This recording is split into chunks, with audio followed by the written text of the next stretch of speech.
G'day, it's fugitive Australian journalist Shane Dowling from the website and YouTube channel Kangaroo Court of Australia. Now, Senator James Paterson was elected as a senator for Victoria to represent the Victorian people in the Australian Federal Parliament. He wasn't elected to represent Israel, but that's what he's been exposed doing.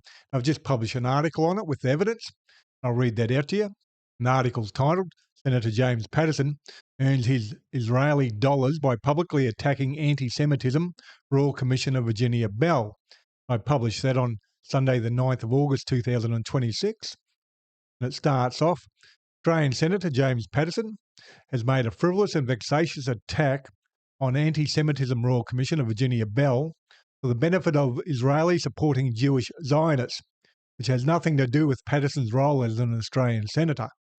I accused Senator James Paterson of being on Israel's payroll in an article published only a few weeks ago, on the 16th of July 2026, titled, Israel bribes Liberal Senator James Paterson with free legal services from Arnold Bloch Liebler and Angus Taylor's Israel trip, which starts off, Liberal Party Senator James Paterson is the latest politician to take a bribe from Israel via free legal services from Israeli-aligned law firm Arnold Bloch Liebler, who have offices in Melbourne and Sydney.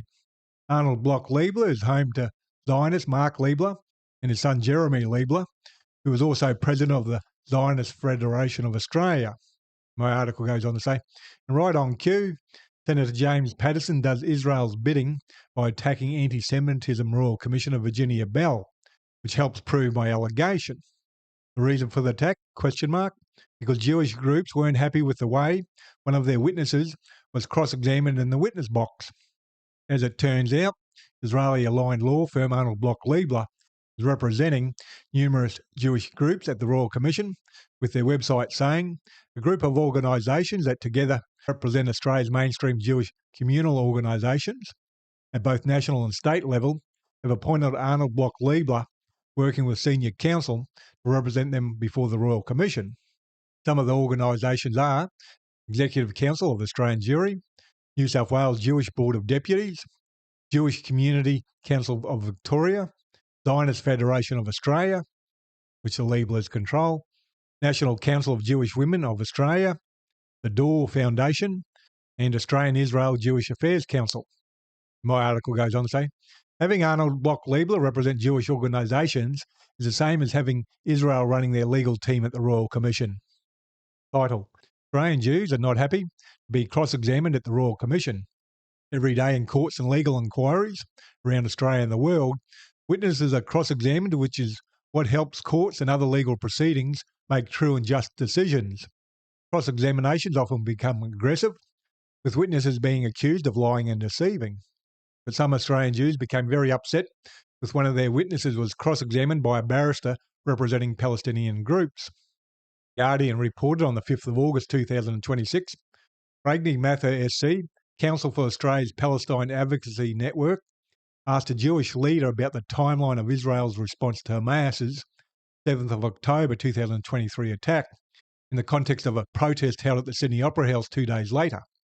Alex Rivchin, the Executive Council of Australian Jewry's co-chief executive, told the Australian newspaper it was deeply concerning that these groups predictably used the opportunity to hijack an examination of lethal anti-Semitism for their clickbait theatrics and gratuitous slurs against Israel. The New South Wales Premier, Chris Minns, later told News 24 Mather's questioning was disappointing. My article goes on to say, Alex Rivchin didn't like the cross-examination of Jewish Board of Deputies President David Ossip, which was restricted to one paragraph of his witness statement. So he ran off to Rupert Murdoch's Australian and said the Royal Commission has been hijacked. Saying the Royal Commission has been hijacked is in effect saying Royal Commissioner Virginia Bell is incompetent for allowing it to happen. And then New South Wales Premier Chris Minns chips in by saying to Rupert Murdoch's News 24, formerly Sky News, the questioning was disappointing. This forced Royal Commissioner Virginia Bell to address the allegations the following day, on the 5th of August 2026, as per a video I'm about to show you now. There is a matter that I should raise arising out of yesterday's hearing block. There was the Office of the Solicitors assisting the Commission received an email communication today from the solicitors for the Australian Palestine Advocacy Network, APAN. That attached a copy of a newspaper report of an interview with a prominent member of the Jewish community who expressed the opinion in that interview that counsel appearing for APAN and for the Palestine Advocacy Group had endeavoured to hijack the Royal Commission.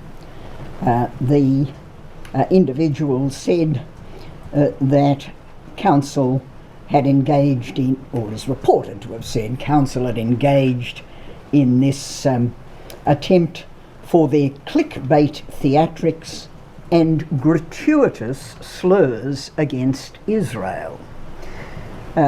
Following the publication of that interview, I am informed that Ms. Mather of Senior Counsel, who appeared yesterday for APAN, received a series of truly abusive Islamophobic emails that I will have marked for identification, but that I don't propose to describe in further detail.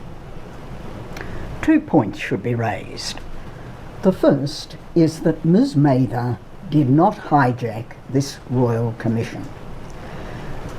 Ms. Mather was appearing for an organisation whose interests were substantially and directly affected by the subject matter of yesterday's hearing, in that trenchant criticism was being made of the representatives of that organisation. Ms. Mather's cross-examination proceeded based upon a limited grant of leave. The leave was limited to paragraph 51 of the statement of Mr. Ossip. In that paragraph, Mr. Ossip expressed his opinion about the conduct of the State of Israel in the period immediately following the attack by the terrorist group Hamas on Israel. Ms. Mather sought on behalf of her client to put matters that challenged the factual basis for the formation of that aspect of Mr. Ossip's opinion. She was granted leave to do that because procedural fairness, a concept familiar to lawyers but perhaps not more widely understood, demanded it. The second point to be made is that counsel appearing for groups before this Royal Commission should no more be the subject of Islamophobic or other attacks than should members of the Jewish community who've come before and given evidence and who have been subjected to vile anti-Semitic attacks. It doesn't reflect well on those who make either anti-Semitic or Islamophobic attacks on the interests that they seek to promote. My article goes on to say, well, there is more. Senator James Paterson reposted a message from Rupert Murdoch's Shari Markson, which also attacks Royal Commissioner Virginia Bell. And Paterson adds his own attack. Shari Markson said on X, formerly Twitter, Commissioner Virginia Bell allowed the lawyers representing the Palestinian advocacy groups to cross-examine David Ossip about the actions of the Israeli government while he was giving evidence about the fear, trauma and anti-Semitism experienced by Australian Jews. This was a profound perversion where a witness appearing before the Royal Commission was placed in a position of answering for the conduct of a foreign government. This victim blaming and the Royal Commission outrageously allowed it to unfold. Worse still, allowing this line of questioning plays into the dangerous narrative that Australian Jews are legitimate proxies for Israel and may be blamed. challenged or held collectively accountable for the events in the Middle East. This conflation is at the heart of the anti-Semitism crisis that has swept Australia since October 7, and it happened on the Royal Commission's watch. And I go on to say in the article, Shari Markson is a major league Israeli government propagandist. And it's worth noting, she says, allowing this line of questioning plays into the dangerous narrative that Australian Jews are legitimate proxies for Israel. Shari Markson says she is Jewish, and she had a private meeting with wanted war criminal, Israeli Prime Minister Benjamin Netanyahu in October 2024, which is very unusual. Why a private meeting for a journalist? ? Since then, Shari Markson has done a couple of soft interviews with Israeli Prime Minister Benjamin Netanyahu, with one in August 2025 receiving widespread criticism by Australian journalists and had its own Media Watch segment, as per a video I've got embedded in the article. I won't play that now, but you can go to the article and watch that video. My article goes on to say, Senator James Paterson reposted Shari Markson's comment and added, the Royal Commission is supposed to combat anti-Semitism, not facilitate it. Cross-examining an Australian Jew about the actions of the Israeli government is an abuse of the process. It should not happen again. David Ossip deserves an apology. And I go on to say in the article, who does Senator James Paterson suggest should apologise to David Ossip, and for what? ? Having to answer questions under cross-examination at a Royal Commission? ? The ABC in their article titled Royal Commissioner denies pro-Palestinian groups tried to hijack anti-Semitism inquiry, quoted Senator James Paterson's comment on X, which shows the value to Israel by having a senator on their payroll. I responded to James Paterson's comment on X with a link to my article accusing him of being bribed by Israel, which he hasn't responded to. Title, Closing Arguments.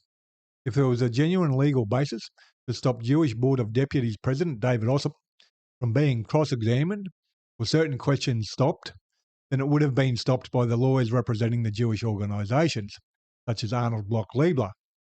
But it was not stopped because there was no legal basis to stop it. So Arnold Bloch Leibler's client, Alex Rivchin, the Executive Council of the Australian Jury's co-chief executive, ran off to Rupert Murdoch's media. Then other Murdoch media pushed the same lies with the help of New South Wales Premier Chris Minns. And finally, we have Senator James Paterson, who receives free legal services from the Israeli-aligned law firm Arnold Bloch Leibler, pushing the same lies by promoting the lies of Israeli and Rupert Murdoch propagandist Shari Markson, and then adding his own lies. It looks like Arnold Bloch Leibler, on behalf of Israel, couldn't influence the Royal Commission how they would like to inside the hearing room, so they decided to try and influence the Royal Commissioner outside the hearing room with the help of Rupert Murdoch and their paid puppet Senator James Paterson. There is nothing that Senator James Paterson has done, as outlined in the article, that is in Australia's interest. The Liberal politicians wonder why they are tanking in the polls. Now, if you go to my website, Kangaroo Court of Australia, you can click on that article. It's got a lot of links to further information. It's also got that video of Shari Markson being exposed by Media Watch for lies, deceit and deception, being nothing more than an Israeli puppet in her interview with Israeli Prime Minister Benjamin Netanyahu. And I'm an independent journalist and I'm 100% crowdfunded from viewers like yourself. And the reason this website and YouTube channel can stay fully independent without corporate backing or paywalls is because of the people who chip in every month. If you find value from my reporting and aren't yet supporting monthly and would like to, you can go to the donations page on my website. It's got all the donation options. I'll put a link to the donations page below this video on YouTube. Any amount from $3 to $100 or whatever suits your budget makes a real difference. There's no lock-in. You can cancel or adjust at any time.